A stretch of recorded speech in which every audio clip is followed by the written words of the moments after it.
Dear God, I've been doing my drills. I've been working out. I've been playing in the neighborhood as much as I can. But all the magazines still say that you have to be at least 6 feet tall. Dad isn't tall, neither is Mom. So I started doing what I could. But nothing really worked. I thought there might be no use. I just wasn't gonna be a basketball player. That's when Mom came in the room. She said, maybe I should read something else. And then she took all my magazines. I couldn't believe it. Thought it was gonna be some kind of weird punishment. But she said she had a present for me. At first, just looking at it, it was, I don't know, just a poster on the wall. Then I started to think about it. Then I started to think about it when I played. And God, it makes sense. You made me. You love me.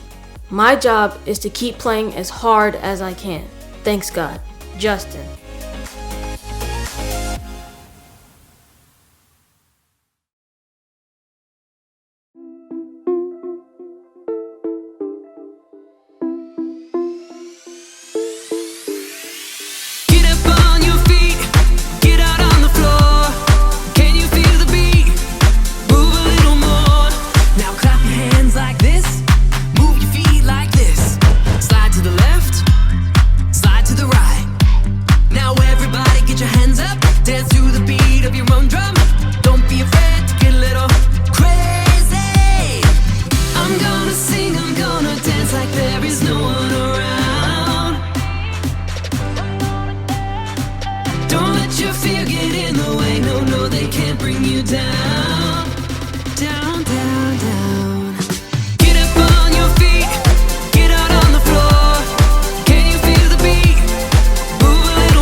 How's it going, everybody? My name is Graham. Let's talk a little bit about confidence. Confidence is learning to see yourself the way God sees you.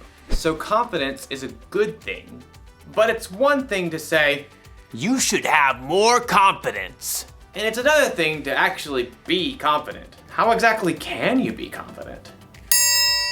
If you want to have confidence, first, you need to learn how to focus. It's like when you're learning music, especially when you play an instrument. If you don't focus on the beat or the rhythm, you're gonna be all over the place. This is a metronome. Musicians use them to help them keep the beat. If you focus on the metronome, you'll stay steady. Watch.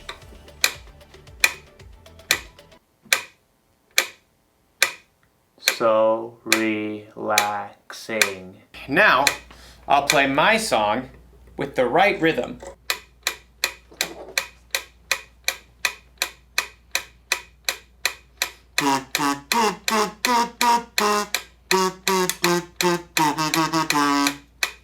Wow! Focusing really works. It helps me be more confident because I'm able to put my trust in something steady.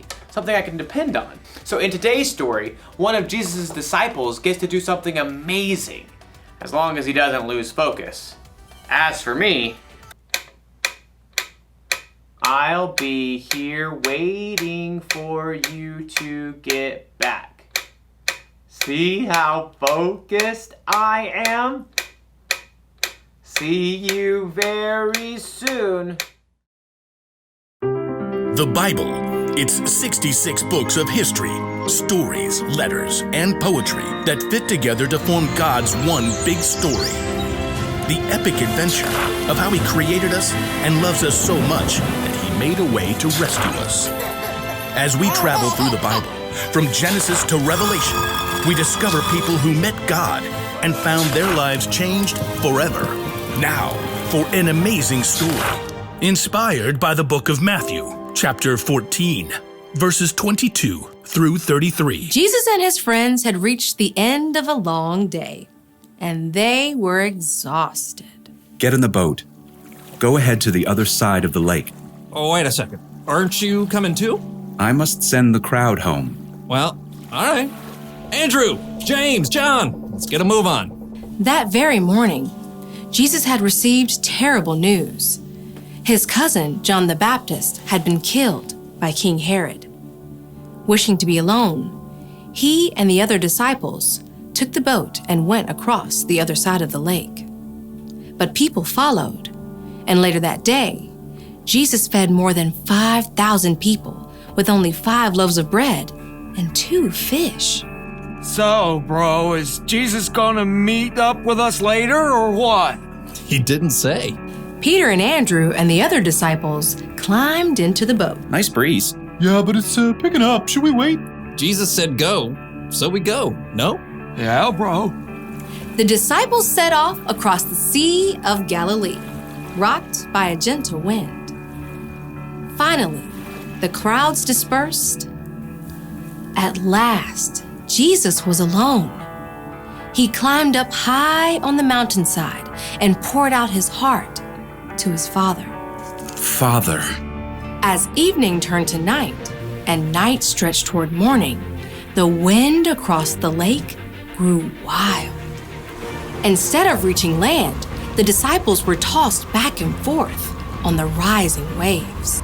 We're taking on water! Bail it out. James and John, you take the stern. Andrew and I have the bow. The wind and waves continued to pound the small boat. The disciples could barely see through the spray. Hey, Peter, what's that? What's what? I see you too. See what? Come back here. Peter staggered to the back of the boat. Everyone looked out into the gloom to try to figure out what this murky shape was that was coming toward them on the stormy sea.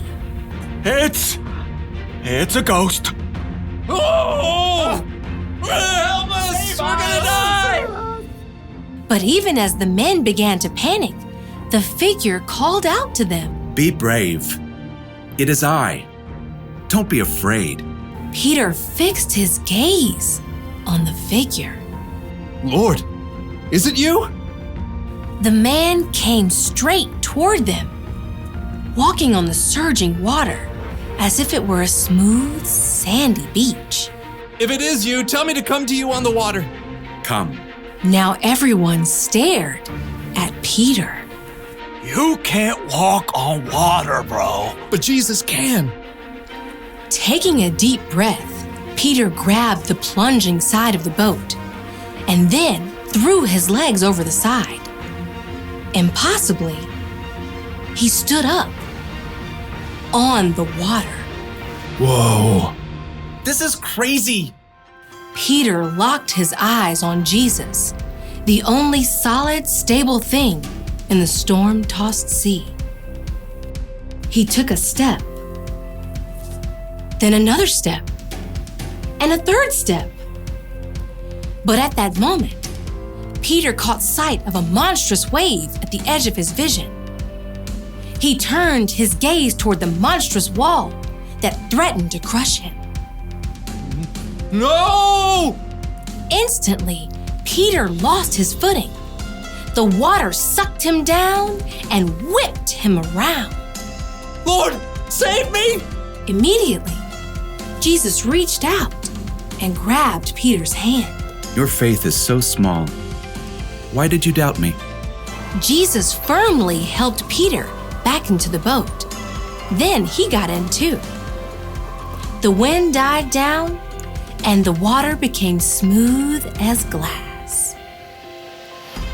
Jesus' friends sank down in the wet deck of the boat and stared at him in awe. You really are the Son of God. Free of the storm, the boat sailed smoothly across the water, guided by a gentle breeze. As day broke, Jesus and his friends landed at Gennesaret. After a night they would never forget.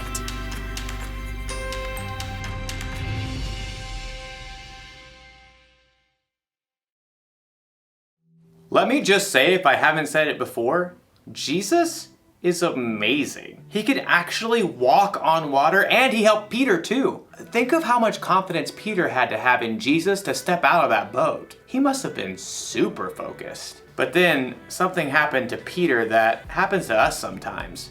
He got distracted. He took his focus off Jesus and focused on his problems instead. For Peter, his problems were the wind and the waves and the storm. Your problem could be you're distracted because a vacation got canceled or something didn't go the way you expected. Your problem might be that you or someone you love is sick, or maybe your family isn't getting along with one another. If you want to have confidence when storms like that happen, you gotta stay focused.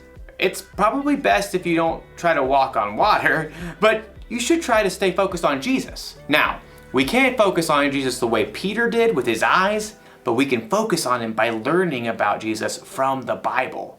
We can learn the things Jesus said and the things he did, and we can try to live and love like him. Now, the one thing to remember today is this: stay focused on Jesus. Put your trust in someone steady, someone you can depend on. Maybe this classic song will help you remember. This is called Jesus Loves Me.